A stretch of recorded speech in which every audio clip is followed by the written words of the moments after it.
عزیز خوش اومدیم به یکی از آموزش‌های دیگه من. داخل این آموزش می‌خوام بهتون یاد بدم که چجور میتونید یک افکت متن به همین شکل جذابی داخل سایتتون طراحی کنید. خب کلیت کار به این صورته که من یک تگ سکشن دارم که داخل این تگ سکشنم یک تگ پیه و داخل تگ پیم یک متنی نوشته شده، متن لورمی نوشته شده. خب خیلی سریع وارد index.html میشم. وارد تگ بادی گفتم یک سکشن دارم که داخل سکشن هم یه تگ پیه که حالا یک کلاس تکست داره و داخل این تگ پیم یک متن لورم نوشته شده و حالا به صورت لایو هم بیارم شما ببینید به این صورت. بسیار عالی. خب میریم وارد استایل CSS میشیم. میخوایم استایل های سراسری ها وارد کنیم. اول میگیم مارجین 0 داشته باشه، یه پدینگ 0 و باکس سایزینگمون هم مثل همیشه بوردر باکس باشه و اینکه یه فونت فامیلی هم قرار میدیم به صورت سانس سریف باشه. بعد میایم به تگ سکشنمون استایل میدیم، میگیم یه پوزیشن ریلیتیو داشته باشه، یه دیسپلی به صورت فلکس داشته باشه، جاستیفای کانتنت سنتر و الاین آیتمز سنتر که محتوامون در وسط قرار بگیره و یک مین هایت 100 VH در نظر میگیریم، یه بک‌گراند نزدیک به مشکی و اوورفلو هم هیدن در نظر میگیریم که المانی بیرون نزنه از سکشنمون و بعدش میریم به کلاس تکستمون استایل میدیم.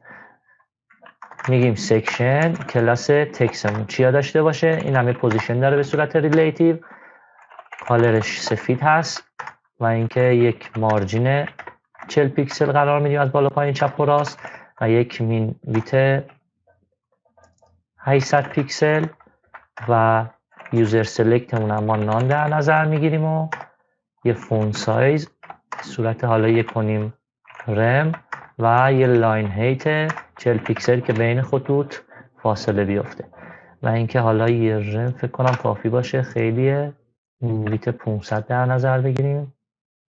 عالیه. خب تا اینجای کار ما استایلر دادیم. اولین قدمی که با جاوا اسکریپت با انجام بدیم اینه که بیایم و کل این متنمون که داخل تگ پی نوشته شده رو بگیریمش و یکی یکی هر کدوم از این حروف رو وارد یک تگ اسپنی بکنیم که بعد در مرحله بعد ادامهش رو با هم دیگه ببینیم. خب میریم داخل index.html، میخوایم کدهای جاوا اسکریپتی بنویسیم. قبل از تگ بادی یه تگ اسکریپت وا میکنیم، میخوایم کدهای جاوا اسکریپتی بنویسیم. خب اول از همه میایم چیکار میکنیم؟ میایم یه متغیر تعریف میکنیم به اسم تکست که چی هست؟ میگیم داکیومنت دات کوئری سلکتور، کدوم المانمون رو بگیر؟ کلاس تکستمون رو، کلاس تکست. میایم میگیم تکست دات اینر HTML. بیا داخل تگ پیمون چی وارد کن؟ بیایم کل المان رو بگیریم و وقتی کلش گرفتیم بیایم هر کدوم از این حروف رو داخل یه تگ اسپن قرار بدیم و همه شو بعد در آخر سر اینر HTML کنیم، وارد کنیم داخل تگ پی. میگیم داخل تگ پیمون اینر HTML کن چیو؟ text dot text content. میگه تکست محتوای داخل کلاس تکست رو همه شو برای ما بگیر. خب گرفتیمش همه محتوا رو و بعد از اون بیا چیکار کن؟ بیا دات ریپلیس کن با متد ریپلیس. ریپلیس دو تا آرگومان میگیره. اولین آرگومانش چیه؟ رگولار اکسپرشن یا عبارات با قاعده.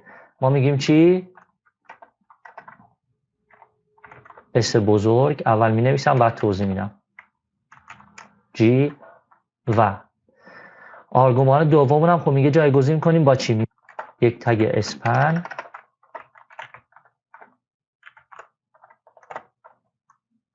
اسپن بسته و حالا وسطش هم دلار اند. خب این اس بزرگ در عبارت با قاعده به چه معنیه؟ به این که بیا کل عباراتمون رو بگیر، کل حروفمون رو بگیر غیر از فاصله هاش. یعنی میاد کل حروف رو میگیره ولی فاصله ها رو نمیگیره. این فاصله هایی که ایجاد شده رو نمیگیره. اسلش جی یعنی چی؟ یعنی گلوبال، یعنی تمام حروفی رو بگیر به جز فاصله هاشون.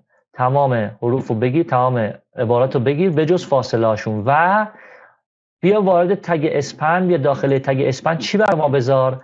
دالر ان یعنی چی؟ یعنی تمام زیر رشته ها یکی یکی. ببینید دلار ان یعنی هر کدوم از این حروف، هر کدوم از این حروف رو بیا برای ما وارد یک تگ اسپنی بکن. خب الان اگر من برم و اینجا کنسول بگیرم، ببینید داخل تگ سکشنمون، داخل تگ پیمون، ببینید تگای اسپن رو نگاه کنید، اومده هر کدوم از حروف رو داخل یه تگ اسپن وارد کرده. هر کدوم از اون حروف تا آخر داخل یه تگ اسپن قرار گرفته. بسیار عالی. الان ما باید بریم و چیکار کنیم؟ به این تگ های اسپنمون استایل بدیم. خب میایم میگیم چی؟ میایم میگیم سکشن کلاس تکس اسپنامون.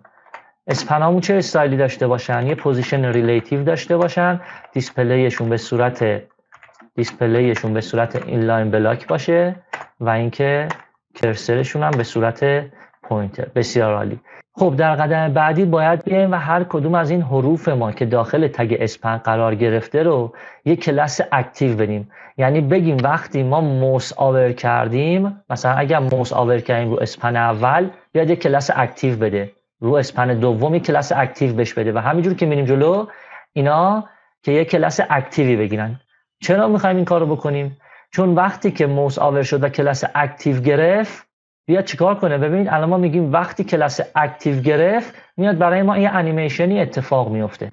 خب اول از همه باید بیایم تمام اسپنامون رو بگیریم و داخل یه متغیر به نام letters ذخیره میکنیم. یه متغیر به نام letters که قراره چی باشه؟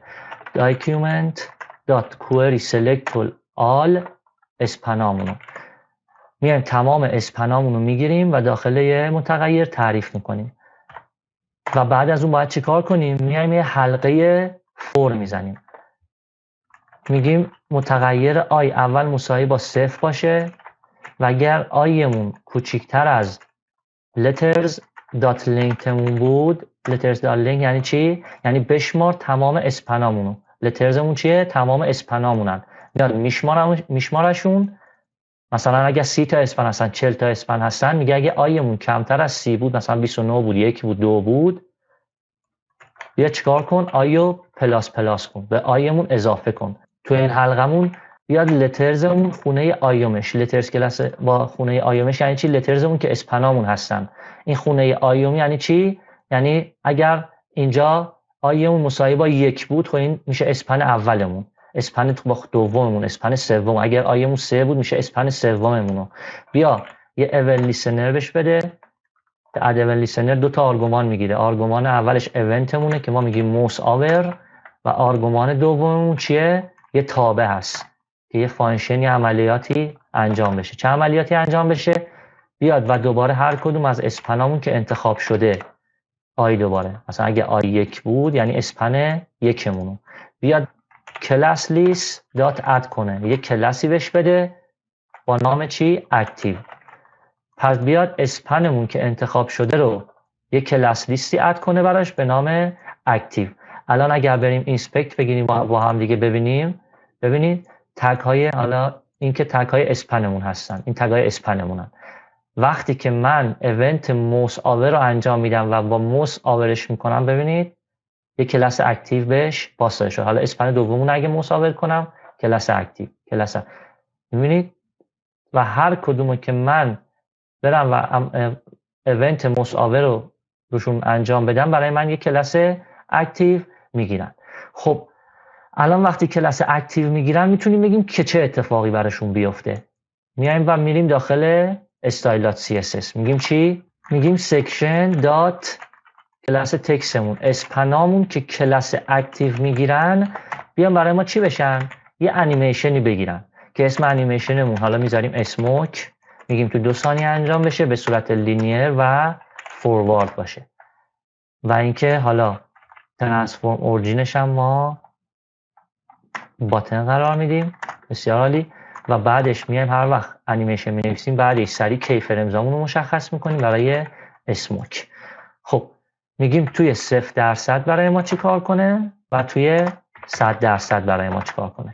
خب وقتی کلاس اکتیو رو گرفت، تو 0% بیاد اوپاسیتیش 1 باشه و 100% اوپاسیتیش بشه 0. ببینیم با هم دیگه. ببینید وقتی که کلاس اکتیو رو میگیرن، اوپاسیتیشون میشه 0. خب میایم یه فیلتری هم میدیم، میگیم یه فیلتر هم بگیرن. این فیلتر حالا به صورت بلر داشته باشه 0 و توی 100% فیلتر بلرشون بشه چقدر؟ 20 پیکسل. ببینیم ما هم